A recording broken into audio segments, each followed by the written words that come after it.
All right, welcome back to episode 5. Episode Cinco. 5. 1, 2, 3, 4, 5. We've done 5 of these. We're very grateful for all you guys who tune in. This is really cool. Still sitting at 7 subscribers. We did not hit our goal. Yeah, that's okay. We do. Once we hit 10 subscribers, we'll do whatever with the top comment. We need comments. Yeah, even if that takes to week 16. Yeah, Why not? But I mean, we're gonna do it. Once we hit it, it will happen. Yeah, like, we're men of our word. Yeah. So, also real quick, we started a TikTok. There was some clips on TikTok. Yeah, we got some more viewers from that. So, if you're joining us from TikTok, welcome in. This is where we post. Hello. But yeah, go follow us on TikTok. Go follow us on YouTube. Subscribe. Yeah, what is the? Should we put the logo or not the logo? The link in the. Yeah, bio? We'll throw the link for the TikTok in the bio as well. And then it's Sufficient Sports Talk. Yeah, on TikTok. So. Is the link for the YouTube in the TikTok? Yes. Okay. Everything's settled then. Everything's good. So yeah, go check out both. We had some good clips last time. We try and just make the funny stuff and put it on TikTok and. Hope that makes you listen to all of our terrible opinions and terrible ideas. Look, so far we've been like 50-50. Yeah. Good takes, bad takes. Honestly, I'll take it, though. If we were 0, I'd be like... We could have some just strictly bad takes. Are we just bad? That would be bad. Okay. Anyways, yeah, we got a good episode today. It was another eventful week. Oh, yeah, for sure. For college and a lot of good games. Honestly, college and NFL. There was probably an 80% chance you tuned into a all-timer this weekend. Yeah, like across college football and the NFL. Really specifically college football. NFL is good, but like some of those close games were like a little boring. Eagles-Chiefs was like a tough watch. That was a tough one. And then like the good games, it was still only like I'm thinking of Tampa, Houston, it was only like 20-19. Yeah, see. So it wasn't like the most eventful game to watch, but like from a good playing football perspective, it was a good game to watch. That's all we care about. Yeah.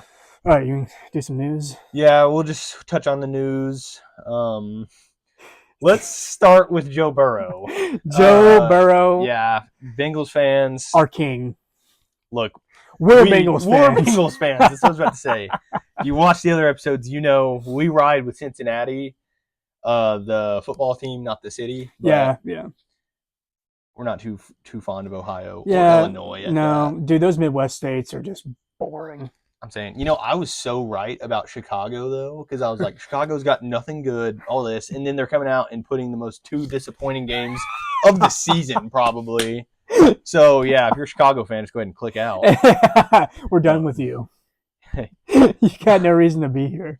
Anyways, on Joe Burrow, he's out at least 3 months. He had surgery for turf toe. Turf toe. Look, they've got to rename that because because I was like, all right, turf toe, it's fine. Like, did he just stub his toe really hard? Dude, that's what I always think, bro. Yeah, it's like actually the opposite. Running, and if you ever ran on turf, like your foot grinds, and you're like, oh, I feel like I just peeled back my toenail. I thought it was. I'm like, oh, so like, what? They had to go remove his toenail, and then I look into it, and I'm like, oh, all his ligaments are like, messed up. It's actually horrible. Clearly it was really bad, and. What does that do for the Bengals? I mean, Jake Browning is known to win the Cincinnati Bengals some games. He did it 2023. 2023 he actually came in and won some games. I don't know how many exactly how he played, but I know they are confident in Jake Browning. Yeah. Jake Browning. Jake Browning? Okay. He I think it's a thing, and this could help him, but it's not going to help him long term in the season.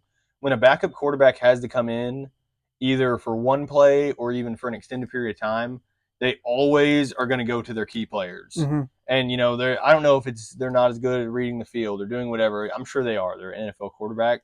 But more in the sense that, Jamar Chase might be getting a lot more touches now. Because, he came into the game, started throwing to Jamar Chase. It was working out. Jamar Chase had 14 for 165. Yeah. It was a good week in fantasy for him. I honestly didn't know he did that good. I had no idea. They're gonna have to bank on him. I mean, Browning, he came in 21 of 32, 241, 2 touchdowns, 3 picks. So you got to get the picks out of there. Yeah, I mean, it's that's backup quarterback numbers. Yeah, that really is. Maybe not 3 picks always, but he probably throw a pick, more often than not. Yeah, that also is why they can still win games, but they're not going to have any big blowout wins. Like, no, they played the Jags. Yeah, they won by a barely. possession. But look, hey, the thing is, the Bengals are 2-0. Yeah, So they're already like leaps and bounds ahead of where they started last year because they were like 1-5 last year. I think 1-5 to start. So look, you lose Joe Burrow for 3 months, which like definitely sucks. But stay in playoff contention, and when Joe Burrow comes back, it could be okay. Well, yeah, like you said, like they're going to rely on their playmakers. I mean, they have Jamar Chase. Yeah. T. Higgins is no slouch either. Chase Brown's a good running back. Yeah. He hasn't been like crazy, fantasy wise. Yeah. But look, if they're winning games, it doesn't really matter how these guys play. As long as you're winning. I agree. And this is the last thing we'll touch on them real quick. If you live in the town of Cincinnati and you ever played offensive line, you might hit him up because I'm starting to think we could give it a good shot. I know. I mean, I got my jersey on right now. Yeah, dude. I'm saying like that's just poor. That's poor play. I mean, dude, that's always been their problem. I know, and I think in episode 1, or maybe it was just us talking at some point, but we were like, I think the Bengals actually kind of turned around their offensive line. When it's something, when that's the main problem, you're going to work on that all off season. Yeah, and I was like, I feel like they could be promising this year. They're going out getting their best guy injured, so you can't have that. Yeah, you just simply can't. Joe Burrow's too good to. I don't know, man. I don't know what else you do. Defense is bad, and they're not protecting him. So, like, what is the point in staying if you're Joe Burrow? Who's the third string? Do you know? I have no idea. I have no idea either, but get ready in case Jake Brown. Yeah, you never know, dude, because they're not blocking anybody. Caleb Williams. Is he god awful? Look, okay. It's worth the conversation. I wrote that down, and then I reviewed some stats. I know, like, the box score is not everything, but I will say Chicago's looked really bad. Caleb Williams is supposed to be, like, their savior. And we were hyping him up. Dude, were we? Yeah, we were. I mean, I really thought that he was going to have it a little better this year than he does. I mean, he's not, if I can get my stats to pull up, he hasn't played, like, terrible. Like, last game, he went 19 of 30, 207, 2 touchdowns and an interception. That's not bad. Yeah. But that's not first overall pick. No, exactly. That's like, no. And they got blown out by 31 by the Lions. The defense is a whole other question. We're really focusing on Caleb Williams, but, like, at what point is he going to, like, step up? Yeah, like, get rid of that interception. Just make key plays when he needs to. Just hit guy. I mean, I know. That's what it comes down to. The second half of their week 1 game was just pitiful. Mm-hmm. I mean, he was missing dudes. He was scrambling when he didn't need to. He was feeling the pressure. It doesn't look like, I don't know. And I want Caleb Williams to be good. That's how I am too. Like, I want him to go out and ball because I think he's a good player. We just haven't seen it yet. No. I mean, it's just simply, and I don't even think he can use playing in Chicago as an excuse now because I think Chicago's got what they need to at least be a playoff contender. Well, yeah, dude, they have Ben Johnson. Dude, I mean, they have everybody. Like, how do you say this guy's name? Odunes? Or Odunze. Odunze. Yeah, that's what it is. I mean, he had 2 touchdowns, 128 yards. Dude, yeah, he went off. He went crazy. He's got the people that he needs. It's just he's got to play to that caliber. He's just got to step up and play like, he was the number 1 overall pick who oh, never mind. I was going to say Carolina traded for.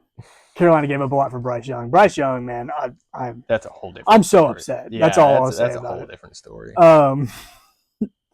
Dimebag Daniel. Dimebag, dude, is this even a news segment or is this things we like? This is just things that we like talking about. Yeah, Dimebag Daniel is the GOAT. Look. Unequivocally. We are rocking with him. All day, all night. I think it's so cool that Daniel Jones is freaking awesome. He had over 300 yards this week. Dude, he beat up on the best defense in the league. Yeah. And you're like dude, it was like dots. Like, yes. He looked great. Yeah. I mean, he's getting like, who would have thought, I don't, I'm going to misspeak maybe because I don't have the stats, but who would have thought like Michael Pittman would be, a good, he's their number 1 in Indianapolis for a reason, but like you compare him to the rest of the guys in the league, no one's thinking like Michael Pittman's going to be a difference maker. Yeah. This was just talking on this week for the win. This was a great week for Jonathan Taylor, which I feel like a lot of people were starting to not discredit, but forget in a sense. Mm-hmm. And I mean, what he had. Honestly, I forgot about John. That's what I'm saying. I feel like a lot of people were, and he had 165 yards. Didn't have a touchdown, but they didn't need him to necessarily. Dude, okay, Michael Pittman went 4 for 40. So Tyler Warren's the guy. Yeah. Tyler Warren and Alec Pierce. Tyler Warren, I mean, he had 79 yards on 4 receptions. I mean, you're averaging 20 yards a catch. It's right like there. Me playing college football. Yeah. Just like on the video game, not me in real life, dude. Nah, dude. Your college days. But yeah, I just think it's so funny to see like dude. I saw someone call him Indiana Jones. Yes, I did see that too. So Dimebag Daniel, Indiana Jones. Danny Dimes. Danny Dimes. He's got the greatest nicknames of all time. I think it's so like I keep saying it over and over, and it's starting to piss me off. But it's cool. Yeah, I'm happy for Daniel Jones. I am too, because man, like we were saying, he got run out of New York. Yeah. I mean, with like pitchforks and torches, like they were ready to his kill head that guy. on a stake. Which I mean, understandable. But look at him now, dude. Yeah, snap it up. Snap it up, everybody. Okay, last bit of just like, I guess we can call it the Nuggets or whatever. Yeah. The Denver Nuggets. That's the new segment. Yeah. We're just yoking around. Sorry. Okay. 2 for 2. Jokicing around. Travis Kelce wearing his free floor shirt. I don't know. This is just stupid. I mean, it is stupid. We were talking about it earlier, and we're like, sure, like ride for your guys. I'm sure they're great friends or decent friends, and you want to be by their side because I'm sure like Rice is leaning on his team and his legal team, but he's leaning on people right now. But like, don't go out saying free four. Yeah, that's what. Yeah, free four. Free four. Like, that dude is guilty. Yeah, like 100%. That dude is guilty. I'm not gonna rock with somebody that's guilty. Yeah, I'll be like, hey man, you messed up. Look, I mean, he'll be back in 2 weeks playing football as if nothing happened. Yeah. So I mean, his pockets will just be lighter. That's they will. They will. And apparently, he hasn't paid anything yet. And it's like we were saying too. It really disrespects the victims. 100%. Because it's like, oh, what? Like, am I supposed to say that? Oh yeah, free him. Like that wasn't that bad. I he's like going 119. He was going 119, made someone crash, and then fled the scene. Yeah, just left. Like, oh yeah, but since he's a big NFL player, sure, I'll give him a pass. Well, dude, that's not how you handle things as adults. No, yeah, definitely not. So, that was just something that really made us mad. Yeah, so. I mean, it was interesting. I saw the picture. I didn't think it was real. I was like, no way he's wearing that shirt. It was. Who is Travis Kelce anymore? It also wasn't. Good point. It wasn't just him. It was a group of guys on the Chiefs. Yeah, but the fact that Kelce it was like. That's what like caught everybody's attention. Yeah. Really. Okay. Oh well, man. The games of the week. We're gonna do something a little bit different. Like instead of like touching on like just kind of like going through and be like, oh, this is a good game. This is a good game. We're trying to like plan it out and just like touch on some of the more notable. Because we don't want to be like too formulaic to where it's like every week you can expect the same thing. Yeah, just hear what you want. So let's start from the bottom up and go from our ranking on the best. Oh, that. Yeah. Put that together. Okay, hey, we're learning as y'all are. This guy's smart. Okay, so our third best game of the week. Also, put these wherever you want them. I'm going to add a little edit, maybe. Okay, yeah. If I have, like fireworks and no, just like a big 3. Oh, okay. 3. Oh, I thought you were going to do it. I'm going to edit it. Yeah, but we're going to say it and then it's going to pop up. 1, 2, 3. All right, we'll see. Hopefully there's an edit. Yeah, I don't know if I'll actually do it. All right, the Bucks and the Texans. I think this was a really good game. I didn't it's like we were saying earlier, it wasn't the most high-scoring game. It wasn't the most exciting to watch. But if you watch the fourth quarter, it was like the Bucks didn't score the second half besides in the last, I think, 2 minutes, or really the last few seconds of the game, but they got the ball back with, I think, less than 3 minutes. Yeah, you're right. And it was pretty much like they were in control, a bunch of punts, a bunch of going back and forth, and then all of a sudden the Texans score on a great play, and now what's Baker going to do? How's he going to respond? He gets the ball with 3 minutes left. I think he has to go 85 yards or something, or maybe somewhere around there. I didn't watch. Okay, well, cool. This is your segment. Okay, I gotcha. Well, he has to go a long distance to the goal. And I love that the broadcasting put up this stat. They said Baker leads the league right now in fourth quarter and overtime touchdowns since 2023. Yeah. No way. He leads. He has 22. Well, now 23. Mm-hmm. But he has 20. He had 22 fourth quarter and overtime touchdowns. I was like, Baker's a guy that's clutch. Like, he may make a stupid play every now and then. Here's a guy. Yeah, here's a guy. Anyways, I've been saying that all day. Yeah, way to kill my train of thought. Sorry. Oh, this is what I was going to say. Whenever Baker knew he was about to get the ball, they cut to him on the sideline. He's sitting there, like, for minutes on end. That is a guy that is locked in. Like, it's like you were saying, it's like a pitcher. When a pitcher's in between innings, they're like, don't talk to him. No one talk to the pitcher in the middle of don't break him. But it was like, okay, I saw that, and I was like, this guy is about to go cook. And what did he do? He went out and cooked. They got down to 4th and 10 on this final drive, and it was like, oh, they're about to lose. I can't believe I didn't watch this game. Dude, honestly, all you missed was the little final drive. The last drive. That was all it was worth. But, dude, it was a great, 2 or 3 minute drill, however much time was left. Mm-hmm. But that's what Baker, I feel like that's what he specializes in.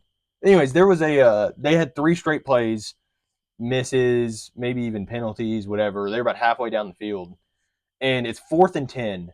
And it's like, oh, what are they going to do? Baker drops back. It collapses immediately. You can see there's no options available. He freaking takes a shot, gets hit, breaks a tackle, runs 15 yards, and gets the first down. Oh. And you're like, when I saw that for sure, I was like, all right, they are going down and winning this game. Okay. Like, you're not going to do that and then, lose the game. Yeah, have to, because they couldn't kick a field goal. Come up short. Yeah, no, you don't do that. And, yeah, it was just great all around. I think it was a good game to watch. Okay. So, hey, enough said. Second best game of the week. Ready? 3, 2, 1. Second. Broncos Colts. Broncos country. We're not riding. Colts get me off that horse. Shoot that horse up instead. Dude, where is the This Is Our Colts guy right now? Yeah. Dude, he performed at halftime. I'm pretty sure. Yeah, he had like the cheerleading squad out there. He had a choir. Dude, he had a choir singing. That shows you literally, like, all you need is one thing. All you need is one thing in this life. And, dude, you could be performing halftime for an Indianapolis Colts game. Dude, I still see his TikToks, and he gets thousands of likes every single week. Dude, he does the same thing every week. Yeah. And you know what, bro? It works. I'm not a Colts fan. I get fired up for Colts games. Yeah, I do too, especially now. So, yeah, we talked about Dimebag Daniel already, as he'll be further known. Yeah, on this podcast. He's only gonna, even if they lose the rest of the season, he's still. Yeah, they could go 2-15. I don't even care.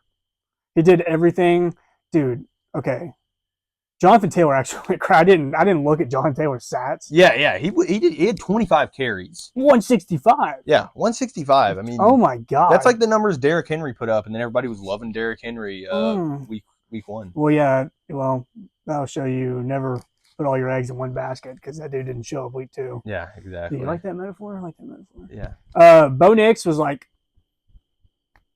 cool, I guess. Look, I'll say my biggest takeaway, and you can talk about whatever you want. I really didn't watch this game too much. Okay, well, it's your segment. So biggest takeaway of this game, they did miss that final field goal. Excuse me. I know. Okay. It was a 60-yarder. Yes. And it was like, okay, this is the best shot they have to win the game. Mm-hmm. They miss it.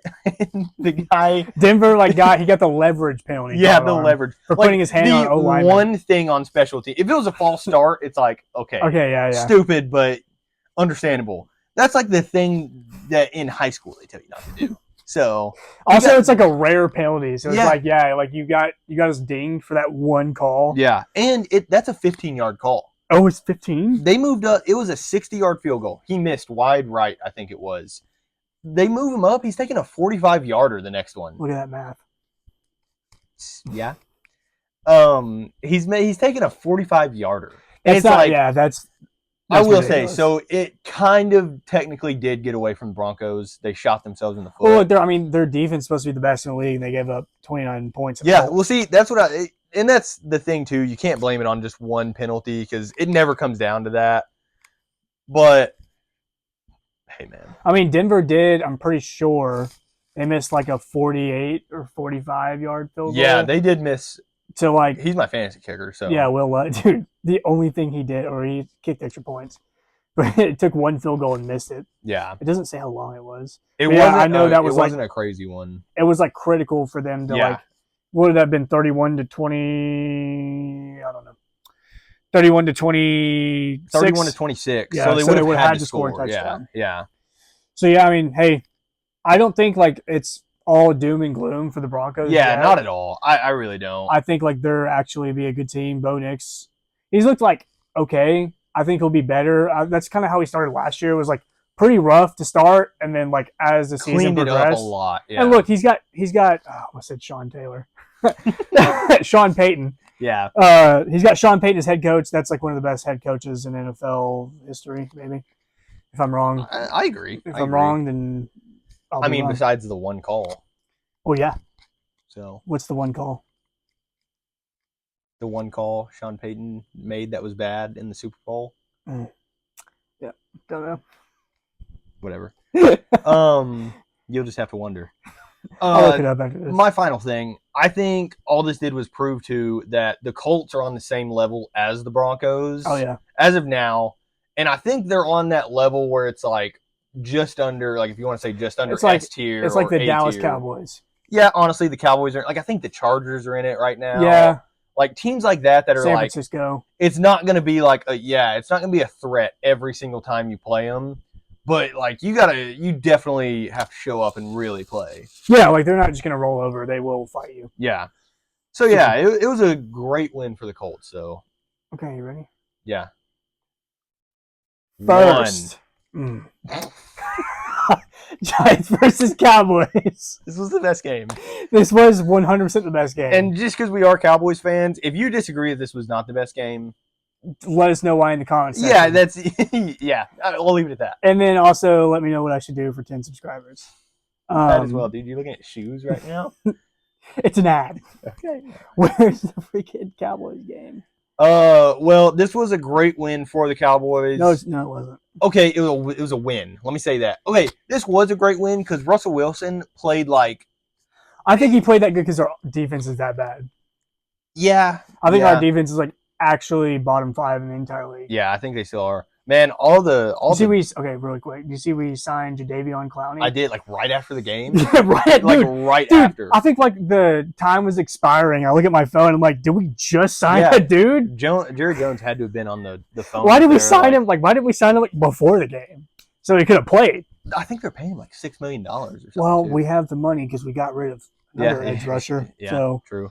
Hey, I guess we paid Tyler Smith too. Other just random things we could talk about. What were you saying? I don't know. Anyways. Bad defense. Yeah, bad defense. Oh, that's what I was saying. Trayvon Diggs, man, you got to step your game up, cooked, dude. Bro. You got to, he was one of the top 5 secondaries in the league the last couple years. Not last year, but. It was 2020. When did Cam on the jersey? Like 2022? Something like that. It was 2022. It was 2022. Yeah. Because 2023 was the year Deron Bland had like 7 pick sixes. the year right after. So yeah, it's been 3 years since you were like top of the league, and then ever since then it's just like it's like not even been a slow decline. It's like a massive. You're getting burned over the top on like simple coverage, dude. And it's like, who got burned on the Wan'Dale Robinson catch? In the end zone. I can see it. I don't know if it was Trayvon. Wan'Dale Robinson actually had a really good game. I don't know why I clicked on his name like it'd tell me who he burned. But yeah, like our secondary, Donovan Wilson was like, I don't know what he's doing. I forget like the play he made, but he made some like stupid mistake.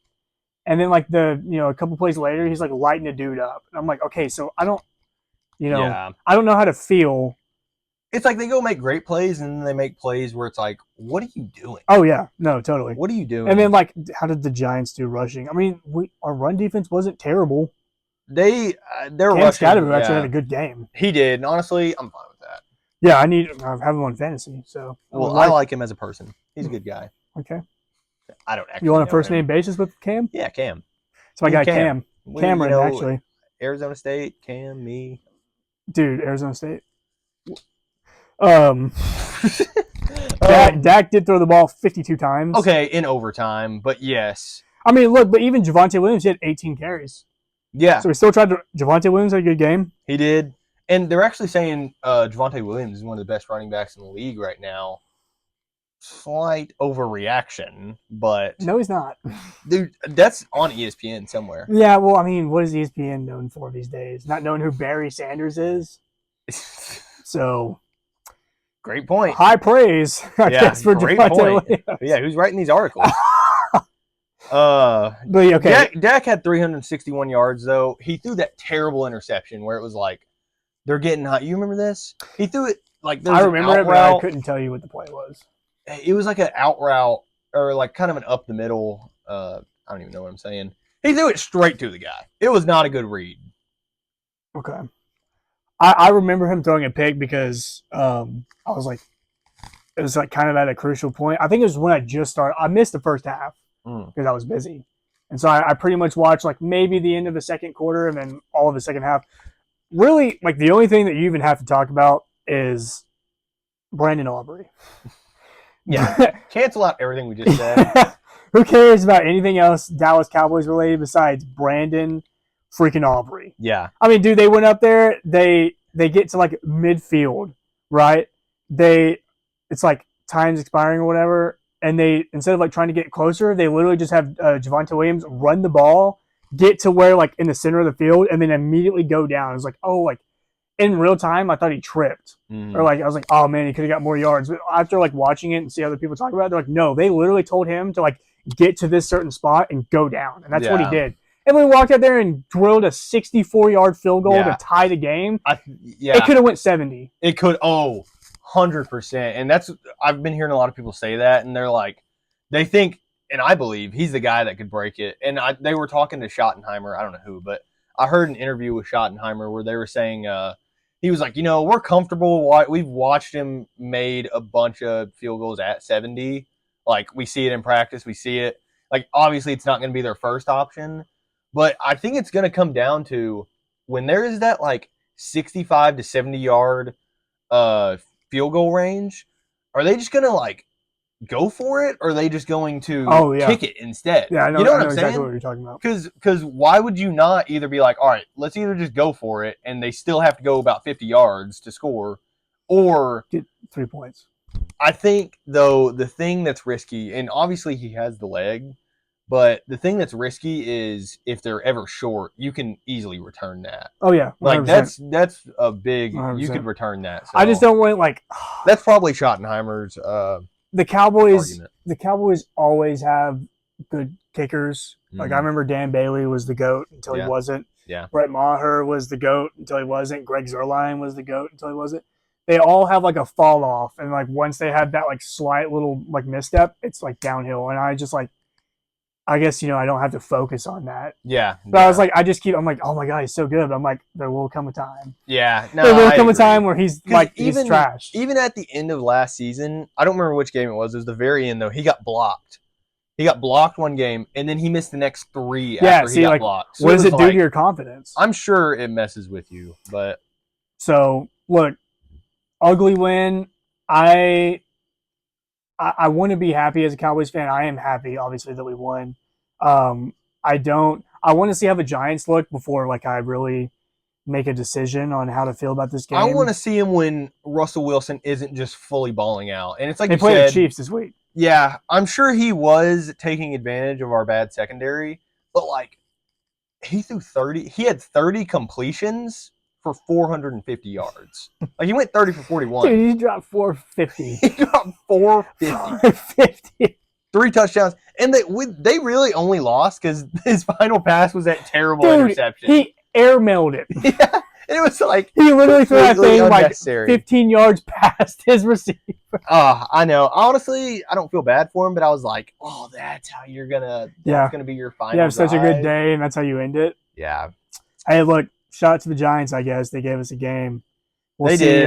We'll see how like both these teams look. I know, like I said, Giants are playing the Chiefs, and then Cowboys are playing the Bears. So if we can't beat Chicago, I will not feel very good. Yeah, it should be, and it's in Chicago, right? I don't know. I don't know either. Doesn't matter. Regardless, we need to beat them home or away. So. Yes. We should be beating the Bears. Yeah. But the Bears look bad. Now. All right. College football. Flip the script a little bit. Flip it. It was probably a comparable week to NFL to college. Like, there was a lot of good, or just a few of good games that were really good. Mm-hmm. And there was like actually, there's 2 like all-time games, and then Clemson Georgia Tech was like pretty good. It's not in the same category as the other 2. It wasn't. Yeah, it was just. Well, that's one we were going to start with. So let's just get into that one. Get into it. It was a big game for Haynes King to be hyped up. I mean, and totally. I mean, that's a big. What I think they're ranked number 12 at the time, Clemson. Mm-hmm. Yeah. So I mean, that's like you got a lot going into that game, and obviously, Haynes King can make plays. But, oh, man, I have a great point to get into later about him. So give whatever rundown you want to give. Clemson sucks, and so I'll get into that a little bit later. Okay. So basically, we saw this coming. I think a lot of people saw this coming. I didn't. I really thought that Clemson might pull it out, just because Dabo's a good coach. Clemson should be a good team. Cade Klubnik should be a Heisman candidate. He sucks. No. He should be starting to go to the career fair. That's what he should be starting to do. He's going to Men's Warehouse after the game. Pick him up a suit. Get ready for the career fair. But look, I don't know, man. I'm really disappointed. Like I said, we'll talk about like Clemson as a whole in a little bit. But like from a game standpoint, it was like just awesome. It was at 11. So what was the other game going on? Alabama. So I was kind of watching Alabama. Mm-hmm. And I was flipping back and forth, and I was like, okay, Georgia Tech's still in the lead. Dude, yeah. I like this. And it ended up coming down like kind of to the wire, and look, Haynes King, like we said, he's just built different. He shows up clutch, and this was a game Clemson totally had to win. Yeah, 100%, I mean, 100%. Totally, and they're 1-2 now. Yeah, so they're probably eliminated from the playoffs. Yeah. You would have to bounce back and have an amazing, I don't even know, favor almost to be able to get in. What are you offering to get in the playoffs? Not what I meant. Is that what you're saying? No, not at all. But I don't know. You would have to be like, they would have to love you to put you in. That's more what I'm trying to say. Yeah, no. Not you have to do any dirty favors. All right, buddy. Anyways, this is the point that I wanted to add. Haynes King, we've been rocking with him. He's A&M. It was fun to watch his journey. He had one of the best plays I've ever seen by a quarterback in college. That's probably a little overhyped, but it was a great play. They're down. They're on like less than the 5. This is to take the lead at the end of the game, or really solidify the lead more than anything. But they, no, it was to take the lead. Yeah, I'm right. It was to take the lead. They're on like the 4 or the 5, or I don't know my exact numbers, but they're down in the very close to scoring.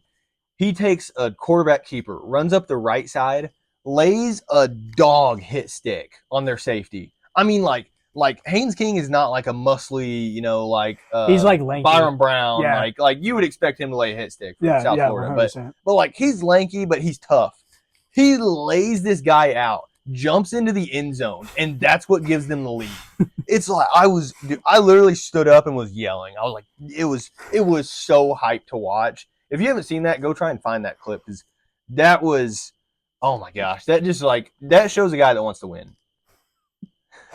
He doesn't look like a dog, that's for sure. So we're looking at his picture. I just zoomed in on his picture. I mean, I don't know. No, we don't need to comment on it. He looks like a respectable guy. Yeah, he's 6'3", 215. He's from Longview. Yeah. Oh, I did not know Shout that. out to the View. He was a 5-star though, wasn't he? Yeah. He was a 5-star. Mm-hmm. He's good. So yeah, that was a great game to watch. We like Georgia Tech. We're glad they're sticking. Yeah, we're rocking Georgia Tech all the way to the playoffs. They may be.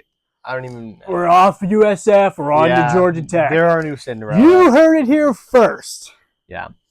As much as it pains us to we want to talk about USF. South Florida just like a little. Yeah. Wait, South Florida got segment. South Florida got railed. They did.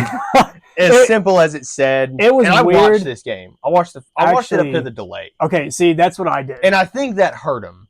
They already weren't doing good. Yeah. And then you have to go sit for, it was like an hour or maybe even 2 hours. It was a long time. It was long. And then it's like, if you're already down on yourself or whatever, you're not going to come out playing that good. Yeah. It was 49-12. They got blown out. I'm trying to just look at stats really quick. They dropped out of the ranking. I mean, yeah, I mean, look, they were 18. Byron Brown wasn't bad. I mean, 274 touchdown pick. They didn't look. It looks like they didn't run the ball very well. I think the thing that didn't help is we're gonna get into some of our Heisman picks Carson later. Beck threw 2 picks. That's what I was about. Oh, you're about to say his picks. Yes, he did, but he also threw 23 for 28, 340 yards, and two of those incompletions were picks. Yeah, I agree. No, it was like no. I do. Dude, they put the backup in. Oh my god. Oh wow, I didn't know it was that bad. Actually, so yeah, South Florida did not run the ball well at all, which is understandable about a smaller conference team like that having to play number 3. Like something's not going to work. Yeah, I mean Miami is just like it's a good win. That's what I was about to say. They were having to play the Heisman favorite right now, Carson Beck. So what more can you do? You know? Yeah. I wish it wouldn't have been as bad of a loss, but hey. It is what it is. They can still win out the rest of the season. I mean, really good. If they win out, they might still make the playoffs. I think they could, especially as long as Miami keeps winning good. Yeah, and they're like if they win out, their only loss to Miami, they have a great case. Unless someone else. Someone else would have to have a crazier season than that. So, Georgia, Tennessee, we can just talk about right now. It was awesome. It was. This game made my Saturday. Like that first quarter was the most electric first quarter I've ever watched. Let me say this: I was watching the game. I wasn't looking. I was looking. I was watching this game. Tennessee goes up 21-7, and I was like, "Wow, Tennessee might just blow them out." Yeah. And then I remembered last year when Alabama played Georgia, and we got up 28-0. On Georgia, and they came all the way back and almost won that game. Mm-hmm. Like Kirby Smart and his players, they don't quit. Yeah, you can't ever count Georgia out. Like the game is not over until it's actually over. Like they don't care what the score is, bro. Like they literally play until the final whistle, and like that just goes to show you if you're disciplined and you don't give up, you give 100% effort on every single play, no matter what the score is. You have a fighting chance, and dude, Georgia came all the way back. Locker room, man. But look, they came all the way back and won. They did. They literally came all the way back and took down Tennessee, which Tennessee looked so good. I'm going to say this right now, and then you can do whatever spiel you want to.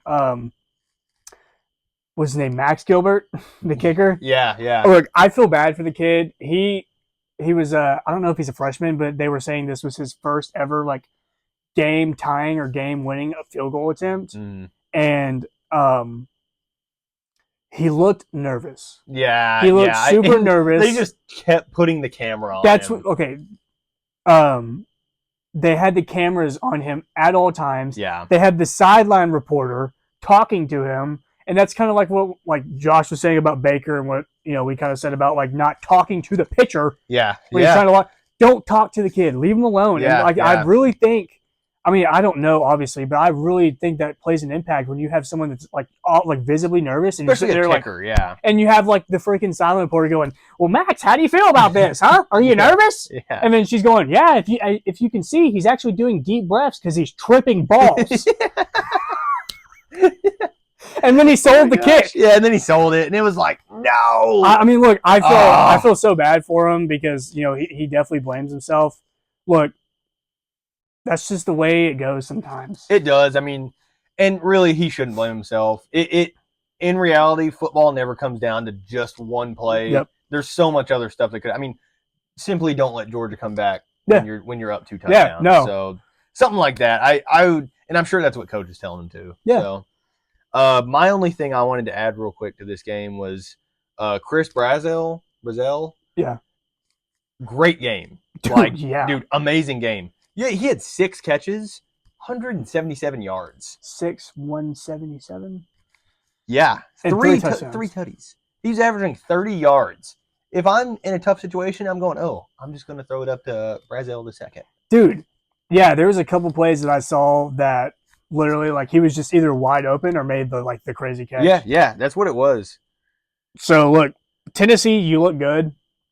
Yeah, I wouldn't discredit themselves because this was an awesome game. Gunnar Stockton actually, Georgia's quarterback, actually like really proved himself to I think like a lot of people because he looked. He came in the playoffs last year because Carson Beck got hurt and he was like okay, you know, it was like his first time starting, so a lot of people overlooked that and was like, oh, Gunnar Stockton looked that good. And a lot of people were kind of like, oh, I just don't know if he's good enough to lead the defense as good as it's been. But he went out there and he responded every single time he needed to. Yeah. 23, 31, 304, and 2 touchdowns. Like, I agree. It's a great day. I think he played great, and obviously they came out with the win. But I think Gunnar Stockton's like a field general. Oh, totally, yeah. Why did he carry it 13 times? Stetson Bennett. Yeah. Did he actually? Yeah, he had 13 carries. Yeah, a touchdown. And a touchdown. So I'm like, I don't know. It's interesting if he can be versatile like that. I just know he's not that fast. So he's more of like a hard nosed runner. Yeah. Stay in the field. Tennessee's got UAB next, and then Alabama and Georgia play. Big game. In 2 weeks. They're both on bye. So I will be a nervous wreck until that game is over, because it really Georgia's 3-0 still, so it doesn't mean as much. I was kind of maybe it's better that Tennessee won because if Tennessee would have won and Georgia was 2-1, Alabama was 2-1, this game would have been like playoff level big, implications. Huge deal. Now not so much, but I still think it'll just be an awesome game. Yeah. I mean, they both have tough schedules going forward, so it really I don't think it mattered too much who won or lose that game. No. So take it away. So this was our number one. This is the Homer pick of the week. I'm fine if you want to say the last game was. I honestly wouldn't argue it, but since I'm a big Aggie fan, no, I'll do this game. I think this game was awesome. Being an A&M fan that watches every A&M game. Like, this was not a normal A&M game. That's why I put it at number one, because we came out with the win, and it was a clutch win. No, I think like this looks awesome for the future of A&M. Yeah, I really do too, and they still got to go out and they got to win tough games. They have just as hard of a schedule as, Tennessee, anybody. So they have to still show up and win. But, I mean, if you didn't watch, the final play came down to Marcel If you didn't watch, you're wrong. I'm kind of surprised because it was a prime time game. You should go to jail. Yeah, go to jail. It came down to Marcel Reed throwing that final touchdown on the run, and they argue. Okay, have you been seeing the stuff about the arguing holding call on the final play? No. So it kind of was. The offensive line got caught for a holding. I saw the clip. Get caught. I saw the clip, and I was like, oh, I know what you're talking about. He got him down on the leg. And brought him down. Yeah. I'm like, look, sure. I thought you were talking about the kick return hold. Oh, that one as well. That the ending sequence of the game was crazy. Yeah, it was. And my response to that, to the final play hold that they missed, A&M got 13 flags that game. 13 flags, and I think Notre Dame had 5. So, like, and A&M was getting just as many ticky-tacky calls, or more ticky-tacky calls than Notre Dame. So I don't think you can blame it coming down to, and it's like I saw everybody else saying, don't let A&M put up 41 points. That's your simple answer. Well, Notre Dame's supposed to be like one of the best defenses in the country. Exactly. So that's a totally valid point. And honestly, they should still be, we'll get into this later, but they should still be lucky they're even ranked right now. But that's my opinion. Yeah, I mean, look, 0-2 to start the season. Especially against A&M. Like, that was a game they were the 3-1 favorite to win. Yeah, so. And it was in Notre Dame. Yeah. So, interesting.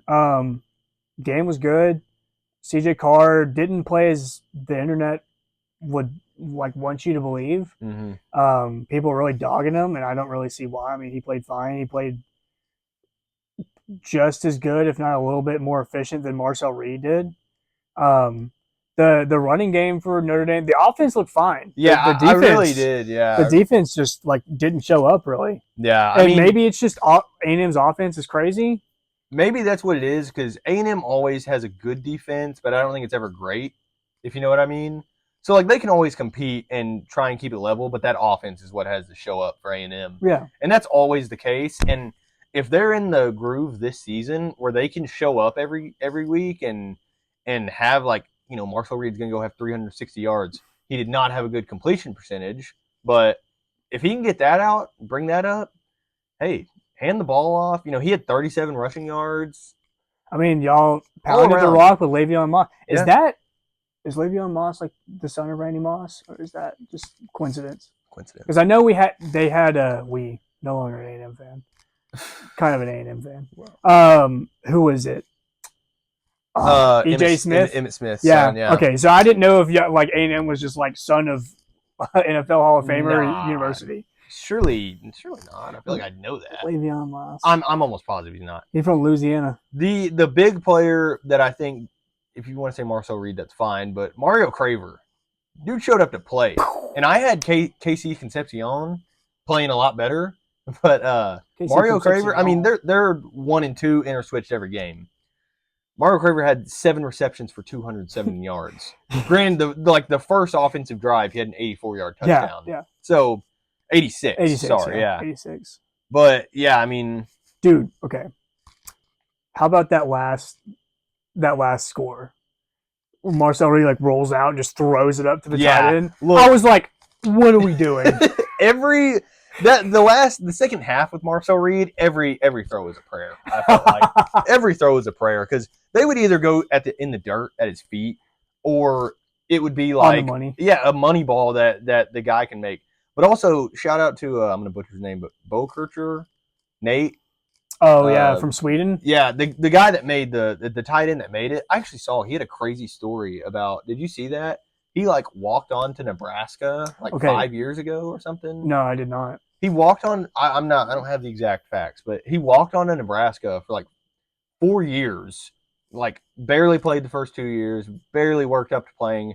Transferred to A&M this year, and then he makes the crazy play to win the game. Yeah, dude. So, I mean, stepped up when it mattered. Yeah, he literally went up and got that ball. That was his only catch of the game. 100% a jump ball. Yeah. You have anything else to say? No, I've got one more thing to say. Oh no, go ahead. Tyler Buckner, bro. It's time to hang him up. You're done. It seems a little harsh. You're a good dude. I know you are just by looking at you. You've been in Alabama. I really whenever you transferred to Alabama, I was excited to have you. And you were not good then. And then you transferred back to Notre Dame to play lacrosse. And then next thing you know, I'm watching this game. Notre Dame's just now taking the lead. And, the play happens. And I'm watching it. I'm like, that looks like freaking Tyler Buckner. And then next thing you know, they're going, yeah, Tyler Buckner, the placeholder. I'm like, how is this dude playing football again? I thought, look, this dude's been in college since we were in high school. Yeah.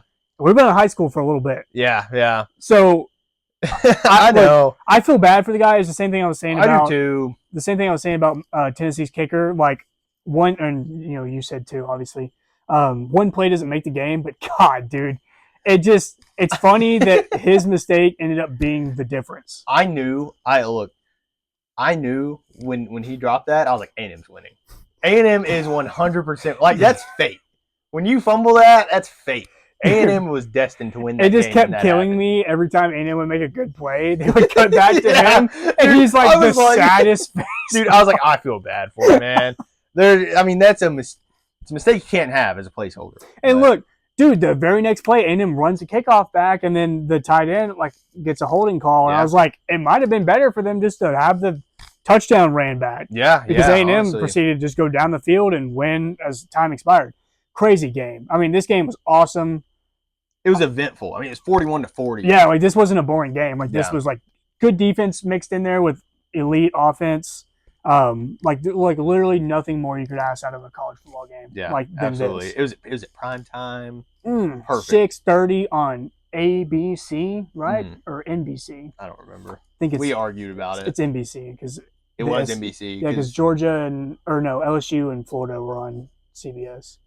Or nope, not CBS. God, these new home the SEC is now on ABC.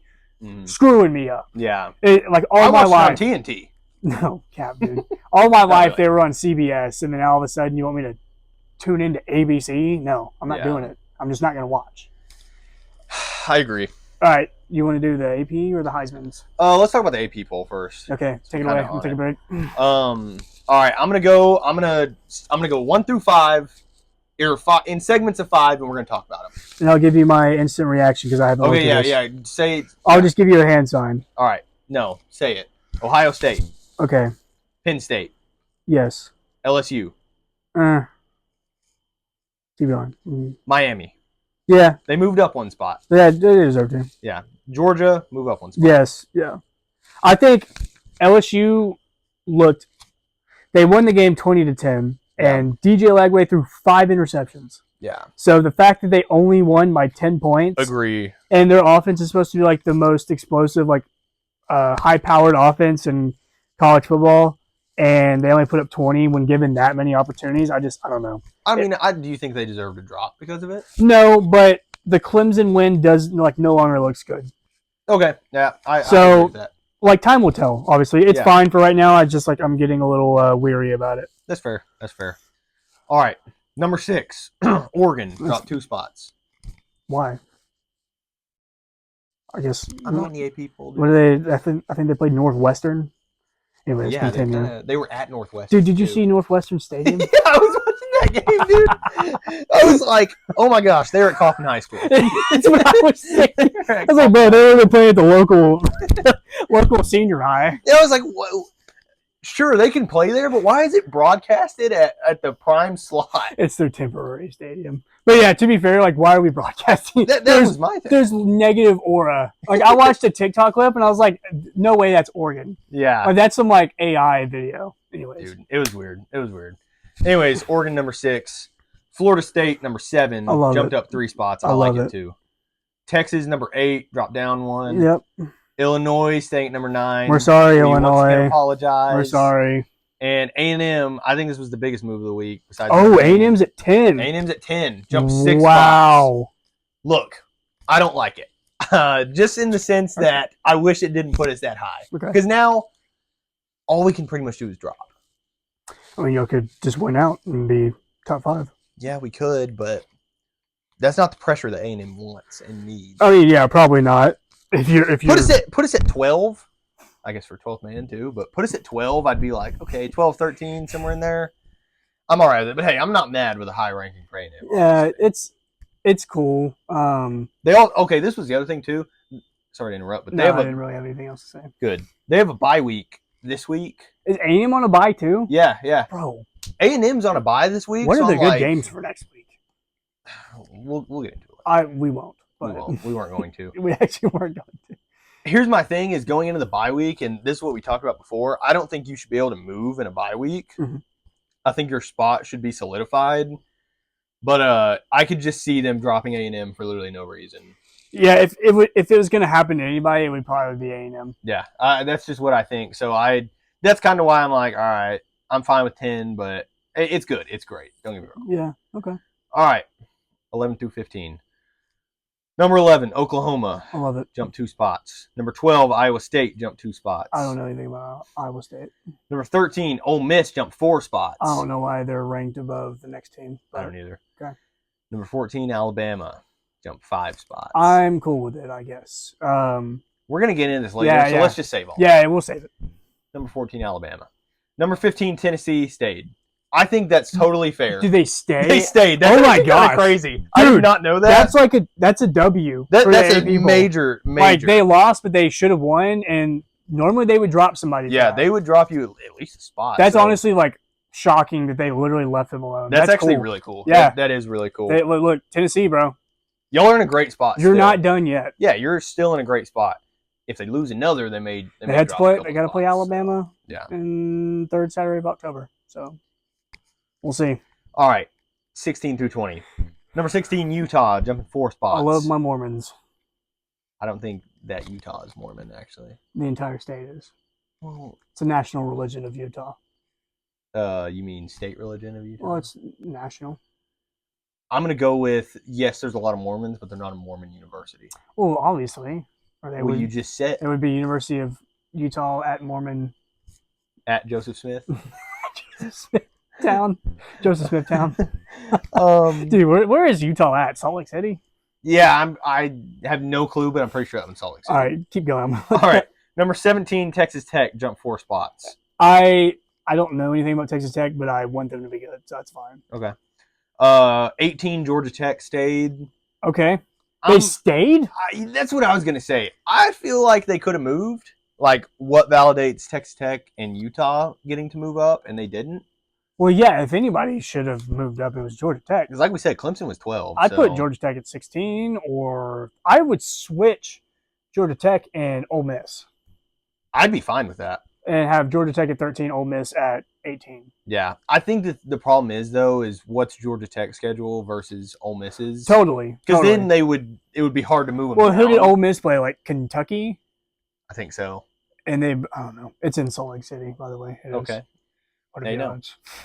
Number 19, Indiana moved up 3 spots. Okay.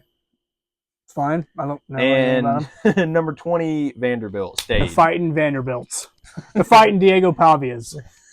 They're on one. Yeah. I think it's valid for them to stay. Oh, they already ranked? Yeah, they were already number 20. I did not know that. Okay, cool. Yeah. Wait. No, they should have went up too. I thought they should have went up, but I mean, staying where they're at, who were their first 2 wins? Virginia Tech and somebody that doesn't matter. So yeah, beat Virginia Tech, but Virginia Tech also they lost to somebody and they fired their head coach. Oh, okay. Hey, UCLA also fired their head coach because they lost to New Mexico. We watched that game. Oh, and they fired their coach. Wow. Yeah. Yes, and then there was another one that also got fired this week. I can't remember what school it was, but yeah, there's 3 coaches fired this weekend. Week 3. Oh. Like, yeah, I know UCLA's coach, like, they hired him because, like, a lack of, like, good candidates. Mm-hmm. He's like, it's kind of like the best we're going to get. Maybe he could be, like, a steal. Look, it's probably for the best for both sides. Yeah, I agree. I mean, it's not like they're looking good. So, but anytime you're firing a coach mid-season, not a good look for your program. Most of the time, you're not going to bounce back. No, probably not. And you have a great quarterback. He's not great, but should be great. Should be great. All right, 21, Michigan jumped 2 spots. Sure. It's fine. Auburn jumped 2 spots at number 22. Sucks. I hate Auburn with every fiber in my being. But excuse me, Missouri, number 23, jumped 2 spots. Don't know anything about him. I know Bo Prabula is their quarterback. That's all I can tell you. Oh, well, there you go. Low-key, a lot of people are gassing him up to be a Heisman favorite. And I'm like, just stop. Get real. Yeah, I saw that as well. Let's be serious. Yeah, get real. Prove us wrong, by the way, Bo. Yeah. Number 24, Notre Dame. Unexcusable. Dropped 16 spots. They should have dropped. They should have dropped spots all the way out. Yeah, I think they are just. I was about to be very graphic.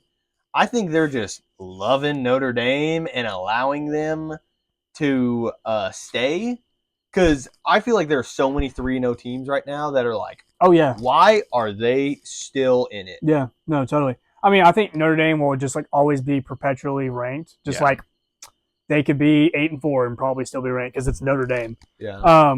But like 0-2, their 2 losses are Miami and A&M. They're close. They were both close, like 1-possession games. But at the same time, you're 0-2. Like literally nobody else is below 500 in this ranking. Everybody else is 2-1 or 3-0. Yeah. And like Josh has said, there's like other teams that probably deserve the ranking more than Notre Dame. Notre Dame's still clinging on by their name value. I agree. And if it were me, like if Notre Dame was my team, I would be like, I don't want to be 24. I'd rather be unranked, win a couple games, and then be able to work back into it versus being like, oh, well, we're still 24, so we can still move up. Yeah, no, like give the guys something to fight for. Yeah, because then they're like, oh, well, we can still make it, but it's not like we need to make it. Well, dude, if they're going to make it, they have to win out because they don't play in a conference championship game. Like, they're going to win. You can't go 0-3 and make playoffs. Yeah, they're going to win. They have to win 10 more games, and it's up to, like, everybody else not having a good resume. Yeah. So, it'll be interesting to see how Notre Dame,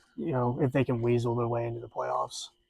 I will say, though, I do really like Marcus Freeman. So oh, dude, one of my favorite head coaches. Yeah, he's one of my favorite coaches. Dude just looks like a great guy. I love a defensive-minded head coach, too, bro. I just feel like they're so underrated. Serious guy, but you can see him get hype and everything. Mm-hmm. So, I like him. All right, 25 USC next.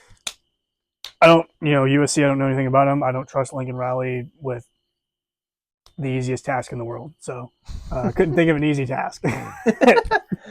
Folding your socks. Yeah, I couldn't trust him with my laundry. So, Anyways, we're gonna look at the Heisman rankings because Bo Prabeel is not on this list, but we just kind of like started to think like, it's week 3, we're moving to week 4, things are like starting to get a little bit more clear about like, it's fair to say who's had 3 good weeks and who hasn't, and like who, like, I don't know, I wish that still had the preseason Heisman odds because I want to see, like, I know like this section right here, like Lenora Sellers has dropped considerably, Arch Manning has dropped considerably, Woo! Jeremiah Love, and Cade Klubnik. Woo! Also DJ Lagway. Woo! So those guys have dropped from like kind of the top of the list to probably not even on it. DJ Lagway and Cade Klubnik definitely like are off the list now. They need to be though. Like those guys. Yeah, you can't win the Heisman and have thrown 5 interceptions in a game. Like, no, that was my bad week. Yeah. What are your good weeks? I'm like, dude, 5 interceptions. 2 interceptions? Yeah, that's not, that's not very good. Okay, so as of right now, the rankings go as follows: Carson Beck 1, John Mateer 2, Garrett Nussmeier 3. Which Big Gary. Oh, I didn't do it. All right. I almost want to retake it. No, it's fine. It's fine. Gary at 3, Dante Moore at 4, and Marcel Reed at 5, and then this guy added, I guess this would be 6, 7, 8, 9, 10.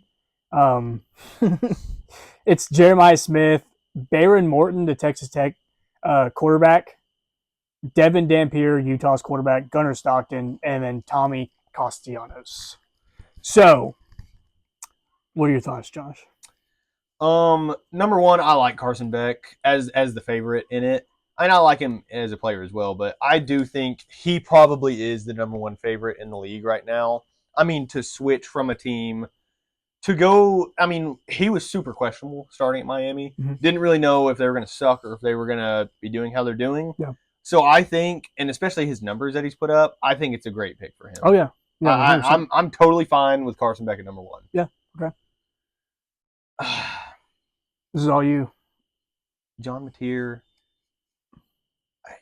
Keep proving yourself, and I think it's fine. I will say, I don't even know who they played. That's what I was about to say. I think they played Temple last week. I feel like he wouldn't be that high if he didn't go into it. They're playing Auburn this coming week. Auburn, Oklahoma, watch it. Jackson Arnold, I don't know. Oh, wait. At Auburn. So Jackson Arnold is playing his former team. This could be a good test to see, like, John Mateer, how good he is. I obviously think he's good. He was good last year. No one knew about him because he was at Washington State. Yeah. But like, we kind of just said, like, we need them to play like some actual competition because I think they've played like 3 straight, just like nobody's low-level teams.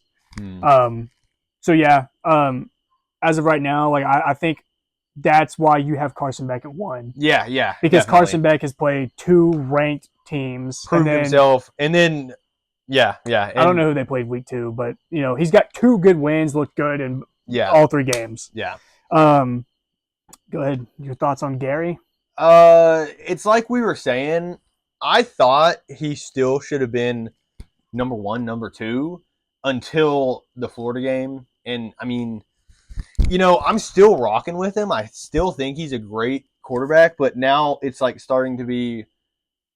Is it just LSU's defense that's really making him stand out, or is it still him? Yeah. He's still got great stats, don't get me wrong. And he'll be a great guy that gets to prove himself with any SEC schedule. Yep. So I think I'm fine with it. I like it at 3. I'd be fine putting him at 2. He dropped from 2 to 3 after last week. I'd be fine John having Mateer him at 2 actually. still. John Mateer dropped from 1 to 2. Yeah, because Carson Beck moved in. So Carson Beck. Don't know why any of that matters, to be honest with you. Dante Moore, number 4. Oregon's played Oklahoma State, which Oklahoma State looks bad, and they played Oregon's. Nope, that's who they play next week. They played Northwestern. It was only 34-14. I don't know. Dante Moore, he went 178, 1 touchdown and 1 interception against Northwestern. I'll say I'm pretty sure, and I could be wrong, it was either the first or second drive they had against Northwestern. It was a 3-and-out. Really? Like a really stupid 3-and-out. It says he lit up Northwestern. Didn't affect him. Put up 34 points. He went 178, 16 out of 20, threw an interception. So they were just running it. But they really they were basically up 34-0, and they ended up being so like the who 14 would you put points, it for instead? I feel like that's a better question. I mean, Ty Simpson. Yeah, right. But I don't know. I guess it's fine. You know, Oregon will play tougher teams that will challenge him even more. He's looked good. He's 657 passing yards, 7 touchdowns, 1 pick on the season. Yeah. So that's good numbers. It's good numbers. That's up there with the rest of them. That's better than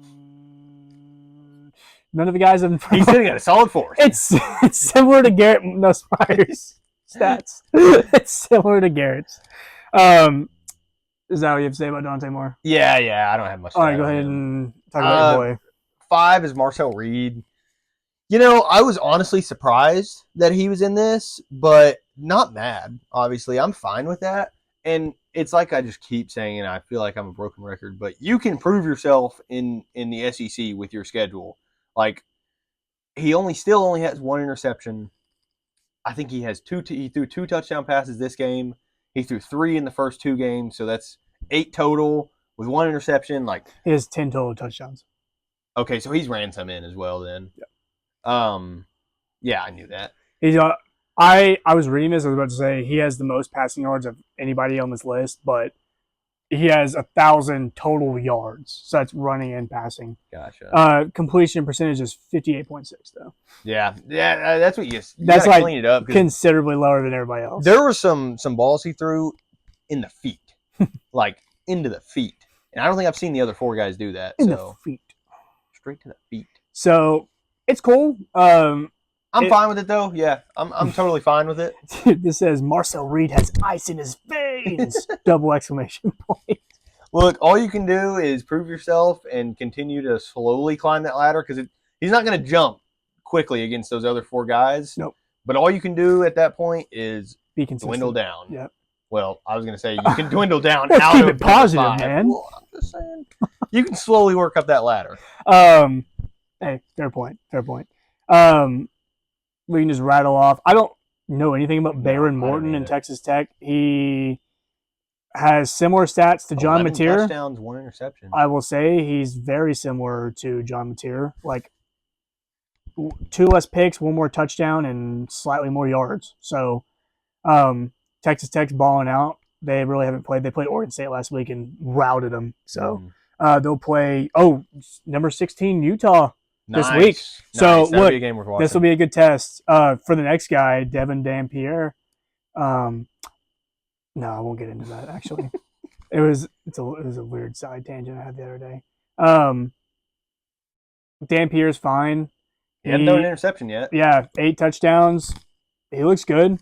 They beat some all right teams, I guess. Who they beat? UCLA. Never mind. Not a good win. Jeremiah Smith's on here. He looks good. He's on pace. I don't think he's as good as he was last year. Last year was just like absolutely unbelievable though. So it's kind of not fair to like compare it. I think it'll be hard for a wide receiver to win the Heisman. Yeah. Devontae Smith did it, but like I just think that was a rare occurrence. Yeah. Because Devontae Smith had like 2,000 receiving yards. Perhaps Hunter. Like he went, It's fine. Well, he played both sides. Played both ways. If he was just wide receiver, he was not winning the Heisman. 1,000%. Okay. My thing is he Jeremiah Smith, he's 100% on track and should break 1,000 yards this season. Yeah. So hopefully that can play in his favor. 3 games, 300 yards. So he's on pace. Gunnar Stockton, like we kind of talked about earlier, he actually surprised a lot of people. He's trending upward. He will actually start. I mean, this was his first test, and he did pass. Yeah. But he will play Alabama. He'll play Texas. He'll play even. They don't play Vanderbilt. I don't know Georgia's schedule like that. But he will play some other like top tier teams. So I'm interested to see how he holds up. Yeah. But as of right now, he's really impressed a lot of people. And then the last guy, just on this top 10 or whatever, is Tommy Castellanos, which I don't even want to talk about him. Yeah, I'm sure you don't, but look, he is good. He only has 389 passing yards. I think it's just the momentum that they have. You got to put somebody in that running. Okay, they were on a bye, so he's only played 2 games. Okay, I was about to say, bro, that's really low. Yeah, but he like torched Alabama. They killed East Texas A&M, which is Tamu Commerce. For those, is it really? Yeah, they renamed their team to East Texas A&M. It's Tamu Commerce. They played freaking Florida State. But yeah, Tommy Castellanos looks good. I'm cool with him winning the Heisman. It's not like he's gonna win the Heisman or anything. But there's too many guys ahead of him. He played good enough week 1 against Alabama. Like everything that I saw, that like it was kind of convincing. I was like, okay, man, he might actually be a problem. Yeah. So yeah, that's just kind of like a top 10 whatever of the Heisman. Okay. So yeah, you want to do a little hot takes? Yeah, let's get into some hot takes. Some hot takes. Go ahead. No, pick which one you want to start with. All right, fine. Talk about the NFL. I feel like we haven't talked about the NFL in a minute. The Chiefs. You guys look bad. I'm really concerned for you guys. 0-2. They lost to the Eagles. The Chiefs are not Sam's cool stamp approved right now. No, we will add that once I figure out how to edit. We will add cool stamps. Cool stamps. I just don't know how to feel about Kansas City, and they're playing with your emotions. Yeah, like they got me worked up, man. I'm just going through some things with them. Yeah, and it's complicated. I mean, they freaking lost the Eagles. I don't like the Chiefs either, but when was the last time they went 0-2 to start a season? 2014. Yeah. So did you make that up, that number? Or is that no? Oh, that was a good response. Yeah, I was ready. Yeah. Okay. Did my research. So yeah, well, you didn't even give your hot take that. Oh, there'll be a first round exit this year. I don't want to go as far as to say they're not going to make the playoffs, because at the end of the day, they still have Patrick Mahomes. But I am like really concerned. There was one play in particular that Mahomes had a dude butt naked open. Pants down. Yeah, I had to add open in there. Like, he was wide open, and he like overthrew him by like 10 yards. Mm-hmm. And like I don't know like what the pressure was looking like, but like this is Patrick Mahomes, the best quarterback in the NFL. Yeah. Or should be the best quarterback in the NFL. And he was not too long ago. No, look, he overthrew him. He's the team leading rusher. I did not know that stat. He's literally the team leading rusher. And you just simply can't have that. I know like Rashee Rice is suspended. Xavier Worthy's hurt. Travis Kelce sucks.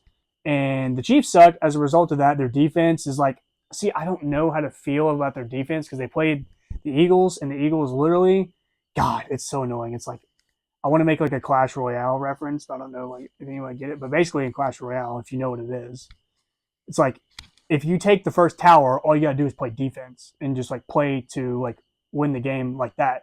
And the Eagles are like, to me, the same way as they get the lead, and then they're literally just playing to like hold on to that lead. Like they're not like putting the foot on the neck anymore. Like they've got the 3-point lead, and they're gonna push it until until the game's over. That's just kind of like the vibe what I was feeling. Like they're just playing defensively.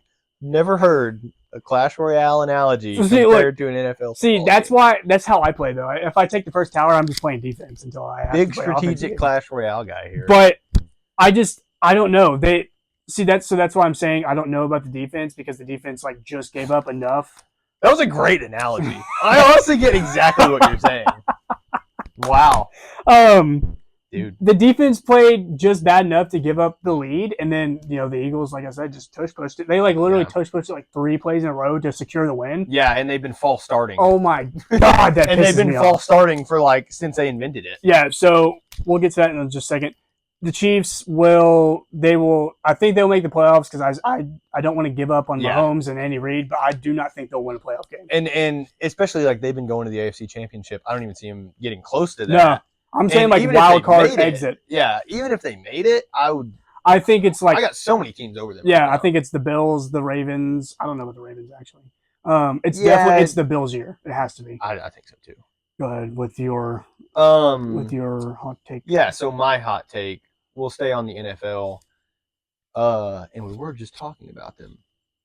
The Philadelphia Eagles. Philadelphia. It's always sunny in Philadelphia, but not when it's cloudy. I don't know where this is going. The Philadelphia Eagles secretly suck. Nobody wants to talk about it because they just won the Super Bowl, but they're not good. It's like you were saying. They do just enough on offense to stay ahead, but it's like if they don't get that, you can tell they struggle the whole rest of the game. And I hope it's not a secret anymore that people are realizing they can't do anything. See, I just feel like they're 2-0, and if they keep winning, people are not going to realize it. Yeah. Because, look, they barely beat the Cowboys, and the Cowboys almost lost to the Giants. Yeah, exactly. And I think that the Giants are nowhere near as good as the Eagles. Look at the Chiefs game. Well, the Chiefs look the worst they've looked in 10 years, and they technically barely beat them. Yeah, I mean, Jalen Hurts, they look unimpressive. Yeah. Jalen Hurts is the number one rusher on their team. Is he actually? No, that's wrong. That's 1,000% wrong. Sorry. Dude, you're trying to rip off my entire style, dude. That is totally wrong. He has sorry, this is what I meant to say. Completely disregard that. Jalen Hurts has the lowest passing yards amongst starters. Okay. That's what I meant to say. Yeah. He has the lowest passing yards. They can't do anything. They're locked up in the secondary. Dude, there's another thing I saw. He only has 2 completions of 10+ air yards all season. Yeah. I mean, like he's just checking the ball down when they have to. Hey, you know what? My Madden, this is my Madden mentality. Okay. Or say what you're gonna say. I was just saying, like, my counterpoint is like to what you're saying is that they're doing what they have to do to win games. Yeah, no. Yeah, like it's not looking good. But it doesn't matter. They're leaving with a win. Yeah, they beat the Chiefs and the Cowboys, and they're 2-0. And so I was just trying to present some type of counter argument, like they're getting the job done when it matters. Yeah. My Madden style and theory that goes with the Eagles is you can run it. You only need 3 yards every play. Yeah. 3 yards every play, you get in the end zone. Mm-hmm. So, but 3 yards per carry, like on the stat sheet's not very good. No, it's terrible. Like you don't want to see that from your starting running back. Yeah, but it gets. So it's not pretty, but it does win the games. Yeah, dude, you hate to play me in Madden. Yeah. Well, all you do is just be sending blitzes. And you still get 3 yards. That's all you need. I don't think you're gonna hit 3 yards against the blitz. You're the greatest running back of all time. I just run it outside. Are you good on that one? Yeah, I am. The Eagles secretly suck. Which one do you want to do now? Let's end with this. Was yours, so if you want to, let's end with that one. Okay. Let's go to the Clemson. This is like I don't even think it's like really a hot take, and we've kind of already touched about. This is just the truth. Yeah, it's like simply the truth, and like some people are going to be delusional and don't believe it, but like Clemson's like they're done. I'm not even saying like they're dynasty, but like their days as like a competitive team, I think are done. Like actually, which it's a hot take, so it's fine because I was like. Maybe that's a little like much. Nah. But like be brutal. This is Kate Klubnik's like 3rd year starting. This is Dabo's like 15th year coaching. He won a national championship back in like 2018, 29. Trevor Lawrence won one in like late 2010s. That's over, dude. Like that's when their dynasty ended, and now like we're starting to see his unwillingness to adapt to use the transfer portal. It's really starting to catch up because the rest of the teams in college football are. Did I already say catch up? They're falling behind because the rest of the teams in college football are adapting and realizing this is how the landscape works now, and they're able to go get players like Haynes King, who started at Texas A&M, who was a 5-star, didn't really work out, and now he's carved out his own path at Georgia Tech. And look, if you're not utilizing that, I mean, that can be very beneficial to your team. Georgia Tech has banked off of Haynes King for 2 or 3 years at this point. Yeah. Like he's kept them like in a good spot. I mean, they almost beat Georgia last year. And that's what I'm talking about. If you're not utilizing that, then you're simply relying on guys you've already had who are not leaving, by the way, because there's still guys leaving Clemson. And then you're also banking on high school guys coming in and immediately stepping up, which we're seeing now and more these days. That's not really happening. A lot of guys will come in and wait a little bit. They'll develop and start, or they'll transfer out. But there's not a lot of true freshmen playing that much these days. And so if you're not going to utilize that transfer portal and you're going to continue to bank off of past success, you're going to fall off. Yeah. And I'm talking like blatantly what's happening. I'm talking like not a major fall off. Like, I'm not saying they're going to go 6-6, but like I'm talking like 8-4 at best. I mean, they've missed the college football playoffs. Yeah, already they're out. They're out. They should be 0-3 if Troy wasn't Troy. Yeah. And Troy should have beat them. Clemson just clutched it up. They should be 0-3 with, a loss to Georgia Tech and Troy. So I just think. Go ahead. Do you think Mr. Sweeney's job is on the hot seat? seat? I don't know, because everybody was like, "Oh, he's won a national championship." I see. I don't know. He's if one of the valid coaches in college football. I'll give him that. He is Clemson football. Yeah. So that's where I'm like hesitant to say, "Oh yeah, he'll be fired." But like I'm saying, like 2-3 more years like this, he will get fired. Oh yeah. Like if they repeated next season, I'd be like, we won't fire you, but you need to step away. Yeah. Kind of deal. Well, the thing is, the fans will get mad at the state of the football program, and the fans these days fund these NIL collectives. So if you lose the fans, you're losing money to pay players. And that is not good in today's college football landscape. Like, that's literally shooting yourself in the foot. Yeah. By just like being loyal. And look, I am all for loyalty. Mm-hmm. I like something that is dying in college football. And look, we're Dallas guys, so we know loyalty. But at the same time, like, it's just bad business to keep the dude around if you're literally going to lose money because of it. Yeah. I totally agree. So that's my little Clemson spiel. I've already done it once this year. I didn't think I'd have to do it again. But hey, things got worse. Yeah, things just keep getting worse. All right, that's probably the last we'll talk on Clemson the rest of the year. Hopefully. I don't even like Clemson like that. Yeah, it's just a notable team. Yeah, so, no, 100%. All right, this is our final hot take. This is the part of the show where he pisses me off. Yeah, this is an maybe fist fight. My hot take, and this is the best hot take of the night. Your other one sucked. No, I'm just messing with you. No. They were a solid hot take standpoint. This probably is the best one. Yeah. Alabama is ranked way too high. I think that's total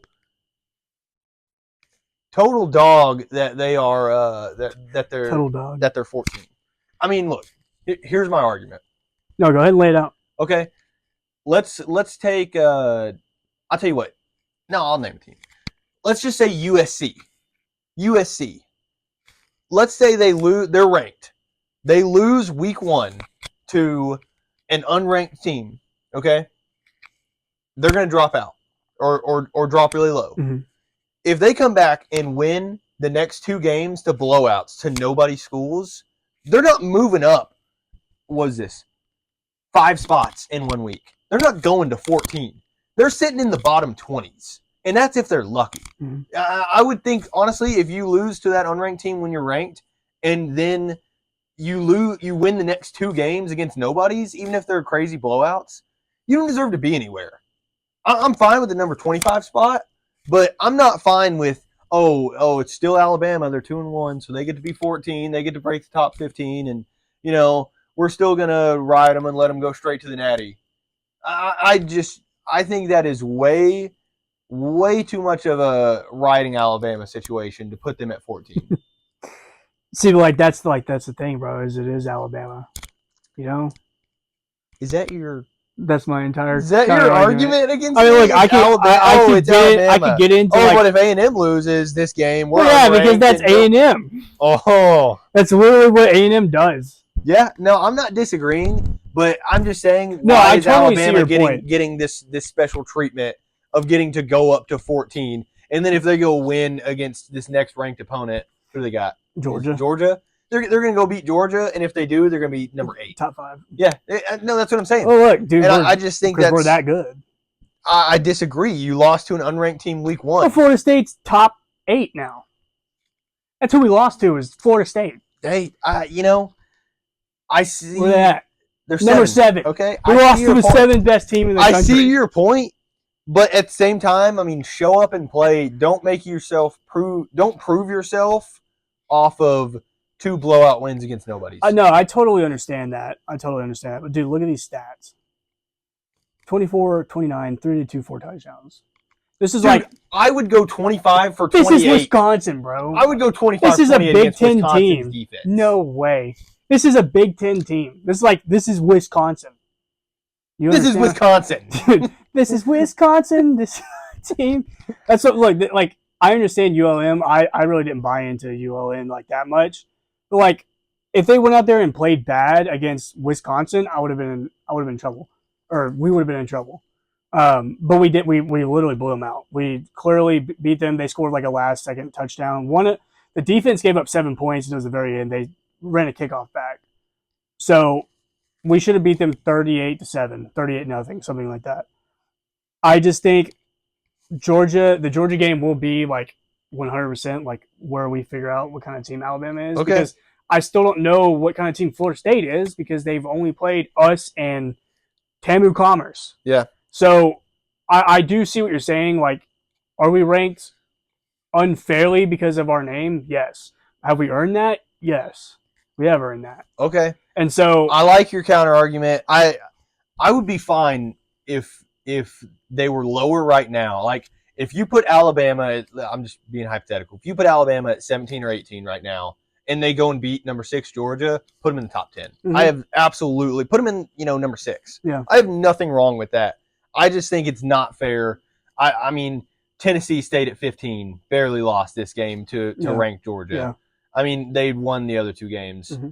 I don't have a lot of other good arguments. See, I do think like Georgia Tech maybe should be above Alabama. Yeah, Georgia Tech goes and wins against number 12. Has won 2 other good games. And they're 3-0. I mean, so I see what you're saying. We do fall victim to like the recency bias and all that. People hate us, people love us. The media loves us. So yeah. I think we could go 8-4 again, and we'll still like open up next season top 10 ranked. Mm-hmm. I just think that's what Saban and all the players that have come through Alabama have worked to establish the pedigree and the culture of Alabama. So I just think like as long as you see that logo, you're gonna associate that with like dominant teams, and it's hard to like get that like that view out of your mind. Yeah. So yeah, fair point. Totally. I get it. I mean, hey, if this was Nick Saban's Alabama, I probably wouldn't have this. Dude, see that's I'll say straight up, I wouldn't have this argument if it was Nick Saban. That's a major. That's like the only thing that if it was Nick Saban's Alabama, I would like to say we were ranked too low. But because it's Kalen DeBoer, he's like legit 2-5 on the road as head coach of Alabama. So I'm really nervous. We're going to Georgia next time we play, so I'm nervous. But only time will tell, as we keep saying. Hey, yeah, this it's really starting to get good now. I'm glad we're moving to being able to actually talk games that have happened. Like week 1, it was a straight hypothetical week, and now it's really interesting to get to talk about the games as they're developing. Yeah, looking at Heisman stuff, and dude, it will be like so much fun. Like when we get to like end of season, especially like college football end of season is like goated. Yeah, we should do a bowl like marathon where we watch every single bowl. Okay. I'll do it. All right. We're watching the Pop-Tarts Bowl. I'm watching every bowl. Literally every single one of them. I just watched the Pop-Tarts Bowl for the entertainment. Yeah, for the Pop-Tart mascot. Okay. All right. Well, I think it's where we start to wrap it up. Yeah, it was a good week. We got another good week of football coming up. Yeah. A lot of news. It'll be fun watching the Heisman race. Yeah. Look, guys, just stay tuned, man. Yeah. Hey, subscribe if you watch it and you think it's interesting. Tell someone else to watch it. Yeah. Drop a like. Spread the podcast. We always appreciate like you guys supporting and sharing us around. Go ahead if you want to like leave a comment of something for me to do. If not, and we hit 10 subscribers, we don't have a comment, he'll come up with something. Yeah, we'll think of something. But like we would love to hear like just anything really, but like anything that you want me to do that's like within reason, go ahead, drop it in the comment section. Yeah, if it's the top comment, we will do it. Also, just really quick, You could also do it in the TikTok comments. Yes, if you're in the TikTok comments, we will use that. I was just about to say the TikTok. Go comment on that. Subscribe to it. Go look at the other one. Yeah, subscribe to TikTok. Follow the TikTok. Subscribe to YouTube. I'm pretty sure you have to pay for TikTok subscriptions. Oh my gosh! Don't follow us. Yeah, follow us. So the last thing I wanted to say about our whole podcast was something we've talked about. And what we want to do is have like a segment where it's just about comments and about talking about what people said about our last thing and things like that. So the more that we can grow and build and the more that it's shared and do that, we'll be able to have a 10-minute topic about why you have a terrible opinion on your comment or why you made a great objection to us, and we'll hear you out. Yeah. No, that would be cool.